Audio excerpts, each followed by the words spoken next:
Olá, bom dia. Você vai ver no Câmara hoje. Ordem dos Advogados do Brasil protocola aqui na Câmara o 16º pedido de impeachment do presidente da República, Michel Temer. Integrantes da Comissão de Direitos Humanos vão ao estado do Pará acompanhar de perto as investigações sobre a chacina de 10 trabalhadores rurais. Comissão de Constituição e Justiça aprova projeto que torna crime furar o bloqueio policial no trânsito. Hoje é sexta-feira, 26 de maio. Agora em Brasília, 9h01. Esses são os destaques do Câmara hoje, que já está no ar.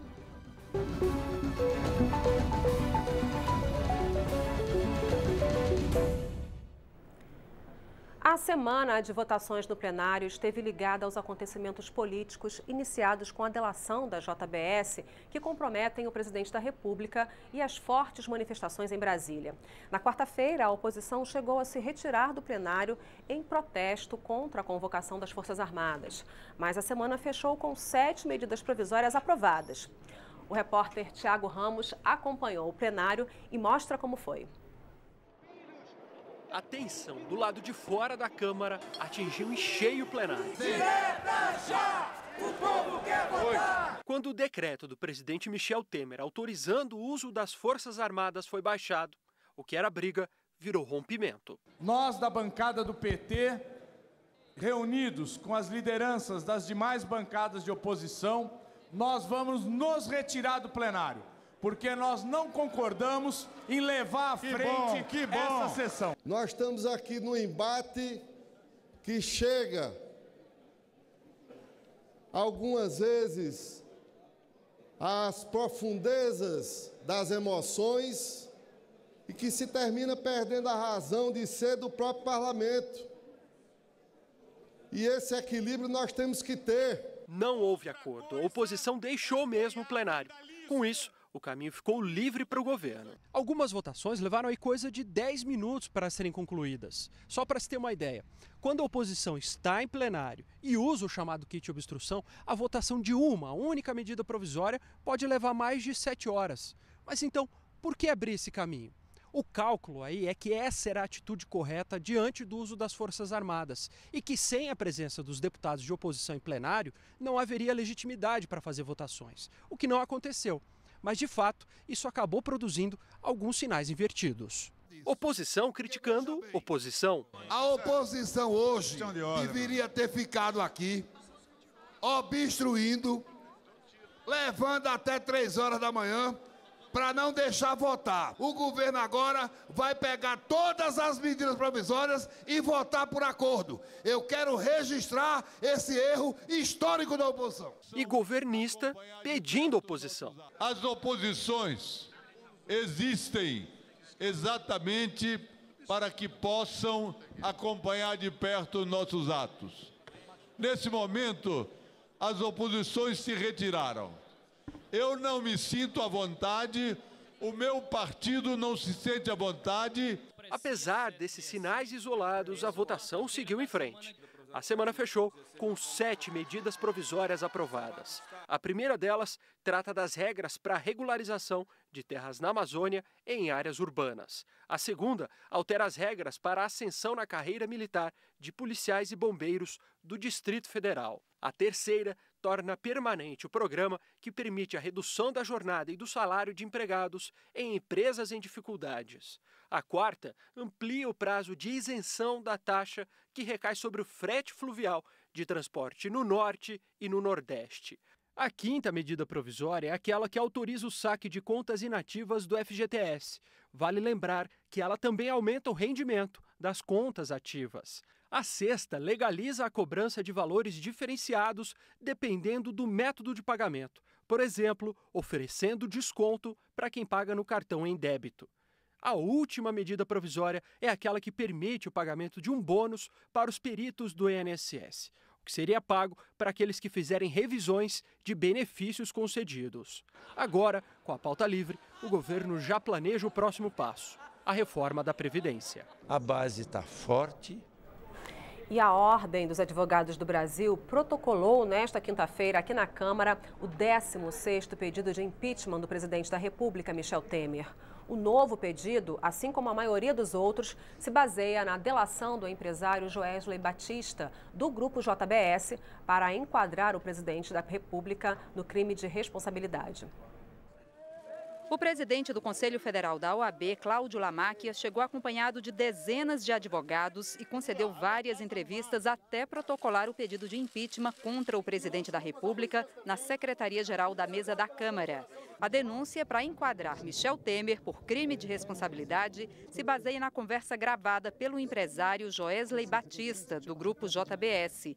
Segundo a OAB, o presidente cometeu ato ilegal porque teria se omitido no dever de denunciar os crimes que são relatados pelo empresário, incluindo o suborno a um juiz e a um procurador da República. O áudio da conversa, ele pode até mesmo ter sofrido alguma adaptação ou alguma interferência. Mas o fato do presidente da República, nos seus 2 pronunciamentos e numa entrevista para um jornal de ampla circulação nacional, não ter negado o teor dos diálogos é que torna estes fatos absolutamente incontroversos. O deputado Carlos Marum, um dos vice-líderes do PMDB, acusou a OAB de desrespeitar o direito de defesa, por não esperar o resultado da perícia oficial feita na gravação da conversa entre o presidente da República e o empresário Joesley Batista. Eu, como advogado, que me manifestei, obviamente, manifestei a minha tristeza em relação à decisão da OAB, recebi muitas manifestações de apoio às minhas considerações. Me pareceu que a OAB tentou conquistar a pole position no grande prêmio da demagogia que se estabeleceu em torno dessa fita forjada. E isso, sem dúvida alguma, para uma entidade com a responsabilidade da OAB, é um equívoco quase que imperdoável. A Comissão de Constituição e Justiça aprovou um projeto que torna crime furar o bloqueio policial no trânsito. Atualmente, o motorista que foge de blitz comete apenas uma infração administrativa. Uma blitz é feita para garantir a segurança pública e a obediência às normas de trânsito. Mas acontece que algumas pessoas acabam fugindo do bloqueio policial. Atualmente, quem fura blitz comete uma infração punida com multa e outras sanções administrativas. Para tentar inibir essa prática, um projeto aprovado na Comissão de Constituição e Justiça quer tornar crime a fuga de bloqueio policial, com pena de 3 meses a 1 ano de detenção, multa e suspensão ou proibição do direito de dirigir. Não há nenhuma tipificação de crimes para essa conduta. Então é muito branda realmente uma pessoa que acaba colocando em risco a vida dos policiais que estão no bloqueio policial, as pessoas que estão no entorno daquela operação, é uma simples autuação. Por isso que nós acreditamos que esse fator de criminalizar deve contribuir para uma inibição da conduta por parte do motorista. Mas, para esse especialista, a melhor forma de evitar irregularidades no trânsito não é com o aumento das penalidades, e sim com formas mais eficientes de fiscalização. Não é tornando rigoroso, colocando o indivíduo na cadeia, que vai se resolver esse tipo de problema. O que nós temos que fazer é aplicar o código que aí está, que já é suficiente em muitos aspectos. Não adianta também endurecer a força da lei se a fiscalização é falha. A proposta ainda deve ser analisada pelo plenário. Integrantes da Comissão de Direitos Humanos da Câmara viajam ao Pará nesta sexta-feira. Os deputados vão acompanhar as investigações sobre a chacina de 10 trabalhadores rurais. Os agricultores foram mortos nesta quarta-feira pela Polícia do Estado, que cumpria mandados de prisão preventiva e uma ordem de desocupação de terra. O deputado Zé Geraldo, do PT do Pará, faz parte desse grupo de parlamentares que vai ver de perto o que aconteceu no acampamento na fazenda Santa Lúcia, no município de Pau d'Arco. O deputado já foi para o Pará, já está no estado e conversa agora comigo por telefone, direto da cidade de Marabá. Bom dia, deputado, o senhor está me ouvindo bem? Bom dia, estou te ouvindo, muito bem. Deputado, o senhor está em Marabá, quando é que o senhor vai até o local onde aconteceu a chacina, até a cidade de Pau d'Arco? E quem é que vai com o senhor? Então, eu estou em Marabá neste momento, reunindo com a FETRAF, que é a Federação dos Trabalhadores da Agricultura, e os movimentos estão surpresos com tudo o que aconteceu depois do massacre de Eldorado, estão reunidos e estou combinando com eles uma ação que a Comissão de Direitos Humanos da Câmara pretende fazer em Belém na próxima semana. Nesse sentido, eu estou conversando com deputados estaduais, aqui do Pará também, para que nós possamos organizar essa ação que vai no sentido de ter uma audiência com o governo do Estado para discutir a situação da ação da polícia, né, que ao fazer a reintegração de posse, assassinou, massacrou 10 trabalhadores que estavam resistindo à desocupação. Deputado. Hoje, assim, Deputado, desculpa, só para a gente compreender, então essa ação na semana que vem, existe uma intenção de ir até o local ainda nos próximos dias? Então, os corpos já foram retirados de lá, do local, passaram pelo hospital de Redenção, que fica a 40 quilômetros da localidade. Nesse momento, há alguns corpos no ML de Marabá, onde eu estou, e alguns em Paraupebas, que está a 260 quilômetros daqui. Alguns corpos ainda não identificados, não tem parentes, são pessoas que vieram morar de fora, né?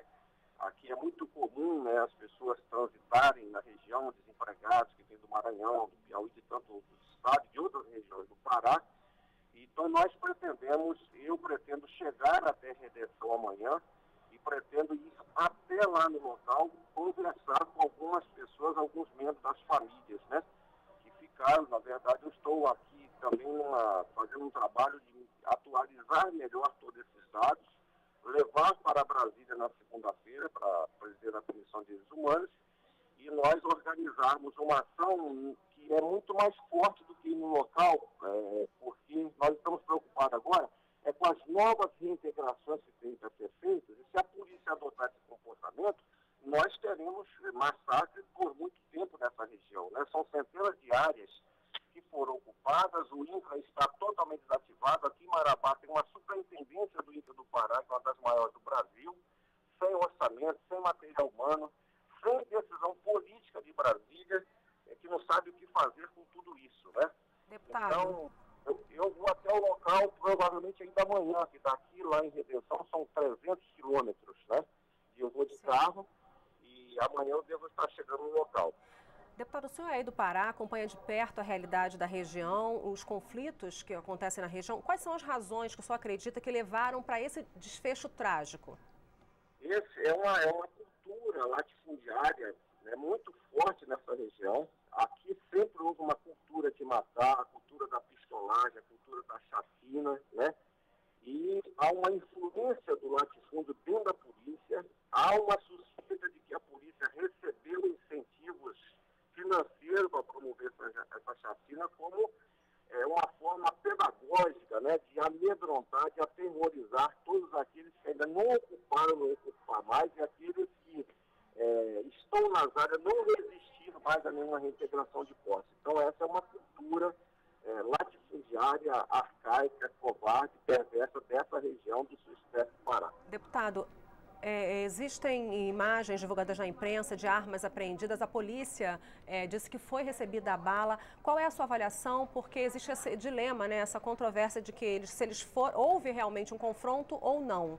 Qual é a sua informação até agora, a sua análise até agora em relação a isso? Isso não é verdade. Foi repudiado em carta unânime por todos os movimentos da região. Aquelas armas que eles apresentaram são espingardas velhas, que naturalmente as famílias que moram nessas áreas rurais da Amazônia usam, mas veja bem que foram para lá 15 policiais para fazer um desfecho de 35 pessoas e mataram 10 pessoas e não saiu nenhum policial ferido. Então, se tivesse algum tipo de confronto emboscado organizado, no mínimo um policial teria saído ferido e nada disso aconteceu. Então, essa é uma justificativa que já está repudiada por todos aqui na região. Ok, deputado. A ligação está um pouco ruim, a gente está bem longe, né? Mas eu agradeço muito a sua disponibilidade. Bom dia aí de trabalho e traga para a gente essas informações, então. Na terça-feira nós conversamos. Ok, muito obrigada. Um abraço. Deputado Zé Geraldo falando com a gente do Pará.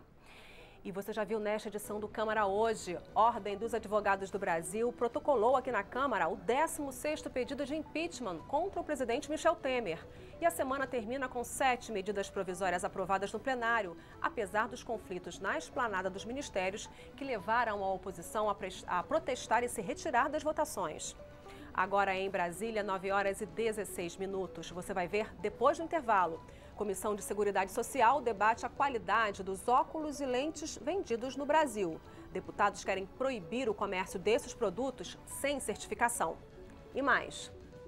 Lançada a Frente Parlamentar Mista da Economia Digital. Deputados e senadores querem acompanhar o crescimento do setor impulsionado pela internet.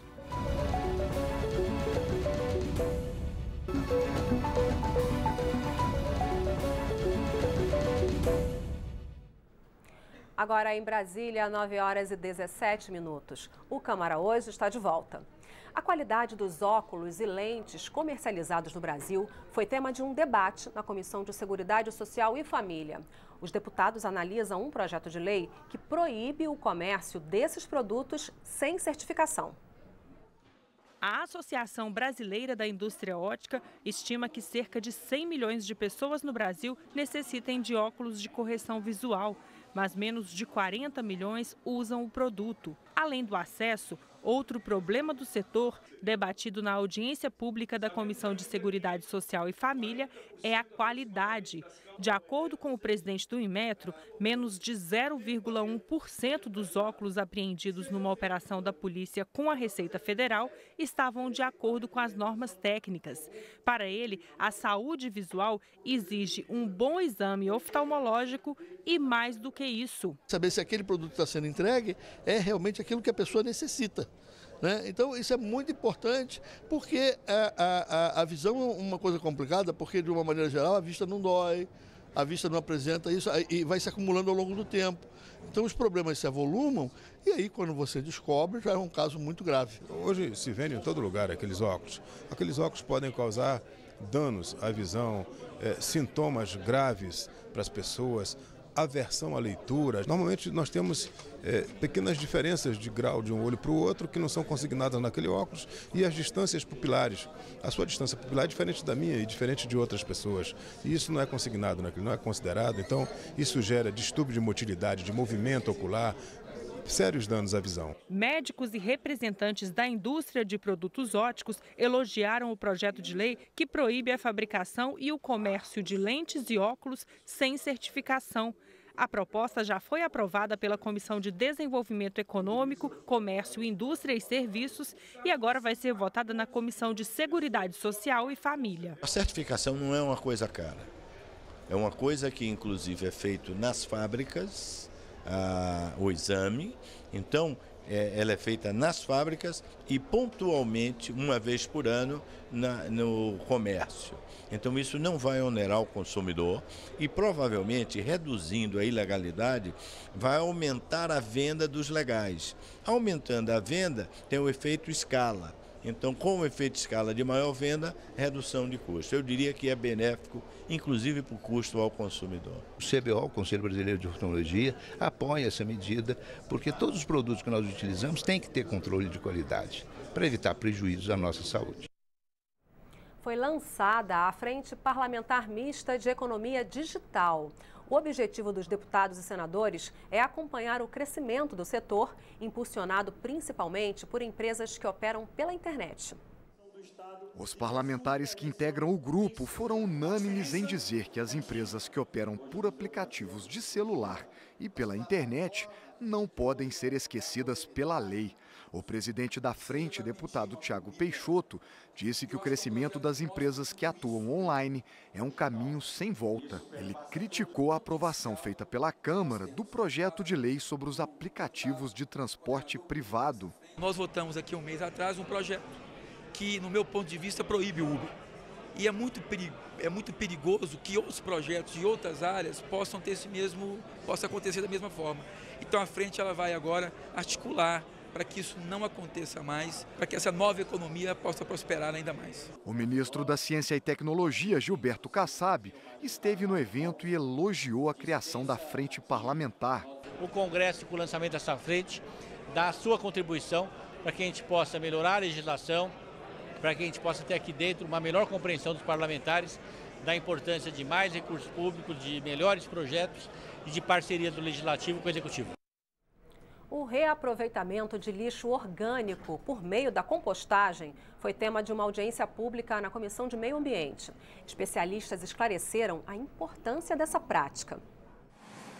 Segundo dados das empresas de limpeza pública, metade do lixo produzido no Brasil é orgânica. A falta de disposição adequada desses resíduos pode trazer sérios riscos à saúde e ao meio ambiente, como a poluição do solo e dos rios. No debate na Câmara, o tema central foi a compostagem, nome dado à produção de adubo a partir do lixo orgânico. 65% das cidades brasileiras não cobram nenhum tipo de remuneração para a gestão de resíduos sólidos. E sem dinheiro nós não conseguimos avançar. E isso está prejudicando a saúde de 77 milhões de brasileiros que são contaminados diariamente pela má gestão de resíduos. Segundo o deputado que pediu audiência, a implantação de sistemas de compostagem não avançou desde 2010, quando a Política Nacional de Resíduos Sólidos recomendou a técnica aos municípios. É uma vergonha, se discute que o Brasil hoje consegue processar do seu resíduo orgânico em composto cerca de 0,4%, 0,5%, 0,6%, ou seja, é nada, não chega a 1%.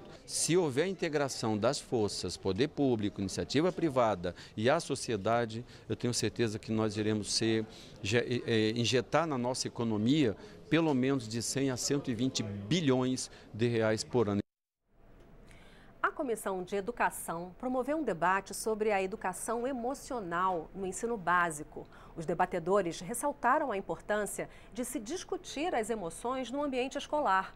Pesquisas demonstram que essa atitude melhora, sim, a aprendizagem.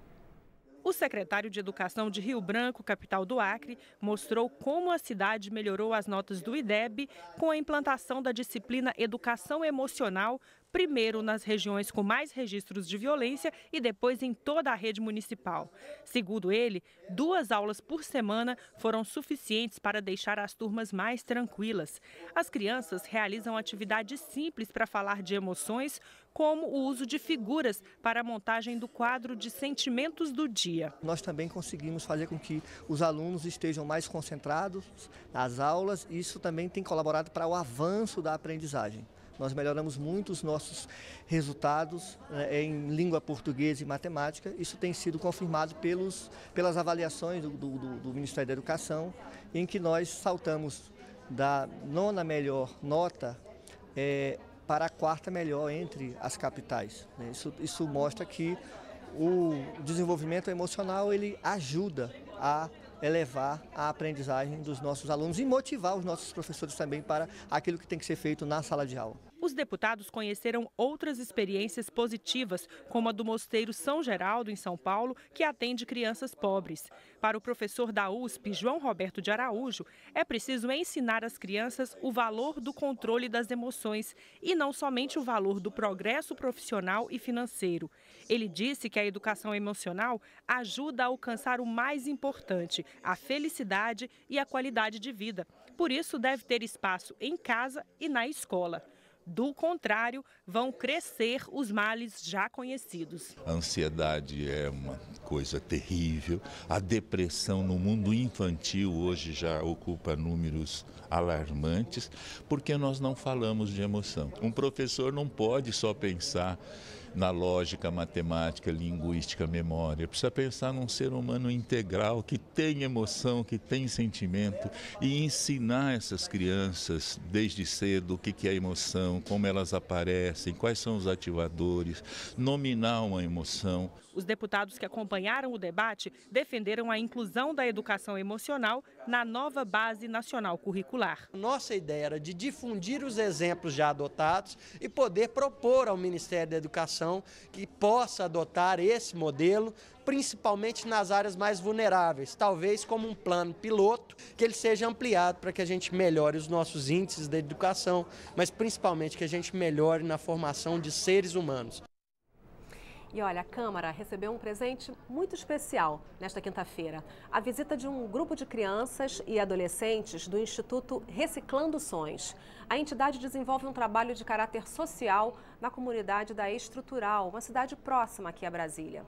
Lá, crianças e jovens ganham a chance de transformar suas vidas através da música.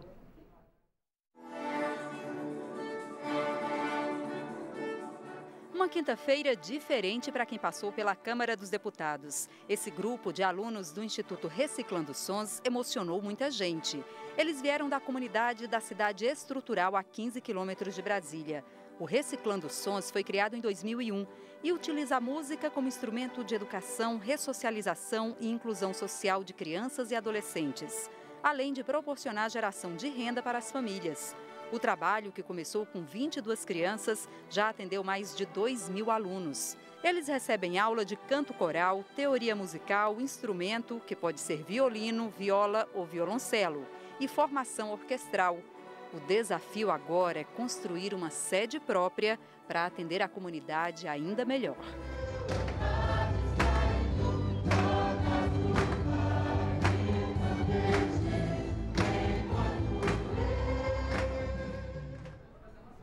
Olha, você pode ajudar o Instituto Reciclando Sonhos nesse desafio de construir a sede própria. É só depositar a sua contribuição no Banco do Brasil. A conta é 28815-2, a agência é 2863-0. Outras informações é só acessar o site reciclandosonhos.org.br. E esta edição do Câmara Hoje, nesta edição você viu, Ordem dos Advogados do Brasil protocolou na Câmara o 16º pedido de impeachment contra o presidente Michel Temer. A oposição se retirou do plenário em protesto contra a convocação das Forças Armadas na manifestação de quarta-feira na Esplanada, mas 7 medidas provisórias foram aprovadas. A Comissão de Seguridade Social debateu a qualidade dos óculos e lentes vendidos no Brasil. Deputados querem proibir o comércio desses produtos sem certificação. A Comissão de Constituição e Justiça aprovou um projeto que torna crime furar o bloqueio policial no trânsito. Atualmente, o motorista que foge de blitz comete apenas uma infração administrativa. E esta edição do Câmara Hoje está chegando ao fim. A gente pode voltar a qualquer momento durante a nossa programação com mais informações para você. Hoje é sexta-feira, 26 de maio. Neste momento em Brasília, 9 horas e 29 minutos. Para você, um ótimo fim de semana.